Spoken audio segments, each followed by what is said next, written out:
this is Chandrima. Welcome and welcome back to my another vlog. সবাই কেমন আছো? আশা করি সবাই খুব ভালো আছো। তো আজকের ব্লগে যেটা গল্প বলবো সেটা হচ্ছে আমি রিসেন্ট মানে জাস্ট লাস্ট উইকই কলকাতা থেকে আবুধাবি ফ্লাই করেছি এয়ার আরেবিয়ার ফ্লাইটে। তো এই এয়ারলাইনের এক্সপিরিয়েন্স কীরকম হলো সেই গল্পই আজকে তোমাদের সাথে করব। প্রথমেই ঢুকে দেখি বিরাট লাইন। বেসিক্যালি অনেক মানুষ সৌদি যাচ্ছেন হজ করতে, তাদেরই ভিড় বেশি ছিল। তবে আমার ওয়েব চেক ইন থাকায় সঙ্গে সঙ্গে হয়ে গেল, কারণ ওখানে একদমই লাইন ছিল না। তারপর সিকিউরিটি চেক সেরে চলে এলাম গেটের কাছে। এখানে তোমাদের যেটা ভিডিও দেখাচ্ছি বেসিক্যালি কেবিন লাগেজে কী প্রহিবিটেড সেগুলোই ছিল। তো গেটের কাছে চলে তো এলাম, কিন্তু আমার ফ্লাইট এখনো অনেকটা দেরি আছে। আমি অনেকটা আগে চলে এসেছি। আর সবচেয়ে বড় কথা, আমি কিন্তু একা ট্রাভেল করছি, কারণ এবার আমি যখন ইন্ডিয়া এসেছি তখন আর ওমিও আসেনি, তাই একা একা হালকা একটু বোর হচ্ছিলাম। তার খানিক বাদে দেখলাম আমাদের এয়ার আরেবিয়ার ফ্লাইট যেমন তোমরা দেখছো এসে গেছে আর গেটে লেগেও গেছে। বাট তারপরে যখনই ভাবছিলাম এই হয়তো ডাকবে বোর্ডিংয়ের জন্য, কিন্তু দেখি ওখান থেকে মানুষজন বেরোচ্ছেন, মানে এটাই জাস্ট এই আবুধাবি থেকে ফিরলো। তো এখানে একটা জিনিস তোমাদের দেখিয়ে দিই, এরা কিন্তু একটাই কেবিন লাগেজ অ্যালাউ করে, আমার কাছে দুটো ছিল।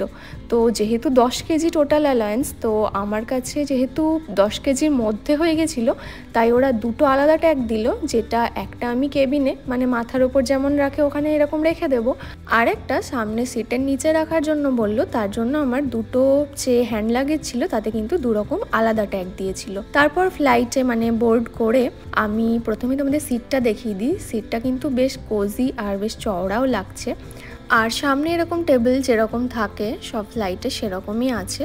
তবে এই টেবিলটা কিন্তু অন্যান্য এয়ারক্রাফটের তুলনায় আমার একটু এক্সট্রা চওড়াই লাগলো। আর এর সামনে যেরকম আমরা এমিরেটস বা এয়ার ইন্ডিয়ার ইন্টারন্যাশনাল ফ্লাইটগুলোতে দেখি, সেটা হচ্ছে সামনে যে স্ক্রিনটা থাকে সেই স্ক্রিনটা কিন্তু এখানে নেই। আর এটা কিন্তু এয়ার ইন্ডিয়া বা এমিরেটসের বড় ফ্লাইটগুলোর মতো 3টে না 2টো রোয়ের ফ্লাইট।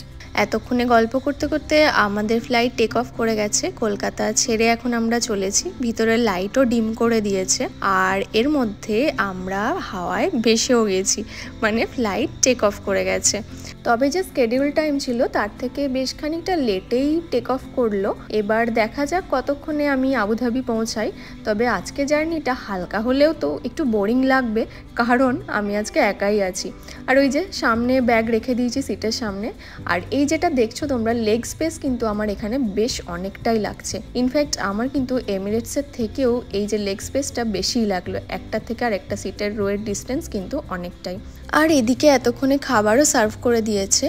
তো এখানে না খাবারের ওই যে বড় ট্রের মধ্যে সব কিছু যেরকম থাকে এয়ার ইন্ডিয়া বা এমিরেটসে সেরকম নয়। এখানে অপশন ছিল স্যান্ডউইচ বা পরাঠার মধ্যে, তো আমি এই পরাঠা চানাটাই চুজ করেছিলাম।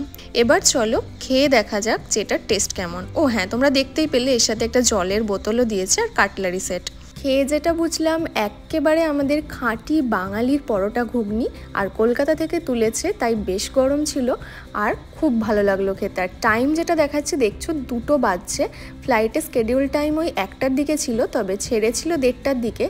জাস্ট ফ্লাই করার পরেই একটু স্টেবল হতে খাবার দিয়ে দিয়েছে, মানে ভীষণই তাড়াতাড়ি এরা খাবার সার্ভ করেছিল। তো খাওয়ার পরে এতক্ষণে চলে এসেছি ওয়াশরুমে। না অন্য কোনো কাজে নয়, তোমাদেরকে ওয়াশরুমটা দেখাবো বলেই এসেছি যে কীরকম। তো ফ্লাইটের ওয়াশরুমে কী থাকে, কোন জায়গায় কি, তোমরা আগের ব্লগেও আমার দেখেছো। এখানেও এক্স্যাক্টলি সব কিছুই আছে, কোনো কিছুরই কমতি নেই। আর এখানে দেখতে পাচ্ছ এই যে স্যানিটারি ন্যাপকিনও আছে, টিস্যু তো থাকেই।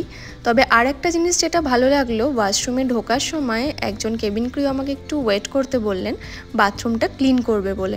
তো 2 হাতে গ্লাভস পরে ভালোভাবে বাথরুম ক্লিন করার পরে আমি এসছি। তো এই যে রুটিন ক্লিনটা, এটা আমরা অনেক সময় অনেক এয়ারক্রাফটই পাই না। বেশ অপরিষ্কার বাথরুম আমাদের কিন্তু ইউজ করতে হয়। তো এটা আমার এই এয়ারলাইনে খুব ভালো লাগলো। বাকি সব কিছুই যেরকম দেখছো তোমরা, ফ্ল্যাশ বা কিভাবে বাথরুম অফ করে অন করে সব কিছুই যেরকম অন্য ফ্লাইটে সেরকমই। ওয়াশরুম থেকে এসে হাতে এখনও ঘন্টা 3 সময় ছিল, তার মধ্যে একটু জিরিয়ে নিচ্ছিলাম। তবে ফ্লাইটে গিয়ে আর সেভাবে ঘুম হয়? ওই চোখ লেগে যাচ্ছে আবার খুলে যাচ্ছে, এই করতে করতে দেখলাম যে নিচে আলো ঝলমল করে উঠেছে, মানে আমি পৌঁছে গেছি আবুধাবি। আর দেখে কি যে রিল্যাক্সিং লাগলো, মনে হলো এই তো বাড়ি চলে এসেছি। আজকে তো এমনিও একা ট্রাভেল করছি, তাছাড়াও ফ্লাইটে ল্যান্ডিং আর টেক অফ বাদে বাকি তো বেশ বোরিংই জার্নি। আর এদিকে আমার অবস্থা দেখো, হাই তুলে তুলে, মানে একদমই ক্লান্ত বিধ্বস্ত অবস্থা। ভোর 5টার দিকে সময় এখন ঘড়িতে, তো ডেফিনেটলি এরকম তো হবেই, চোখ মুখ একেবারে শুকিয়ে গেছে। যদিও টেক অফ দেরিতে হয়েছিল, ল্যান্ডিং কিন্তু বিফোর টাইম হয়েছে। এখন জাস্ট এগোচ্ছি যে ইমিগ্রেশন সেরে ব্যাগ নিয়ে বাড়ি ছুটবো। আর এখানে ইমিগ্রেশনের কোনো চাপ নেই, কারণ সবই স্মার্ট গেট, ঝটাপট হয়েও যায়, আর সেটা হয়েও গেল। এদিকে ওই যে দেখতে পাচ্ছ 7 নম্বরে কলকাতার লাগেজ বেল্ট, তাই চলে এলাম 7 নম্বর বেল্টের কাছে। এখানে ওয়েট করছি, আর ব্যাগগুলো আমার এখানে আছে। যেহেতু ইউএই, তাই কোনো চাপই নেই, দুদিনও এখানে রেখে দিলে কেউ টাচও করবে না, এতটাই সব কিছু সেফ এখানে। এরপর আমার লাগেজ আসতে বেশ খানিকটা দেরি হলো, কারণ ওই প্রথমের দিকেই জমা দিয়েছিলাম। তো যাই হোক, তারপরে বাস নিয়ে মানে আবুধাবি থেকে আমাদের বাড়ি আসতে প্রথমে বাস, তারপর ট্যাক্সি নিতে হয়। তো চলে এসেছি বাড়ি। অমিও এদিকে দেখতে পেলে তোমরা, নিচে নেমে চলে এসছে, কারণ আমার লাগেজগুলো ভীষণ ভারী ছিল। কারণ ওই যে ইন্ডিয়া থেকে আসে, তো খাস চাল থেকে শুরু করে নলেন গুড় কিছুই বাদ যায় না। ও আবার এরপর অফিস যাবে, তাই বেশ তাড়াতেই আছে। তো যাই হোক, আমার কিন্তু এয়ার আরেবিয়ার এক্সপিরিয়েন্স বেশ ভালো ছিল। তোমরাও যারা কলকাতা থেকে এয়ারলাইন হয়ে আসতে চাও, ডেফিনেটলি আসতে পারো, বেশ রিল্যাক্সিং জার্নি। তো আজকের ব্লগটা এখানেই শেষ করছি, দেখা হচ্ছে খুব তাড়াতাড়ি। টিল দেন টাটা, বা বাই, সবাই খুব ভালো থেকো।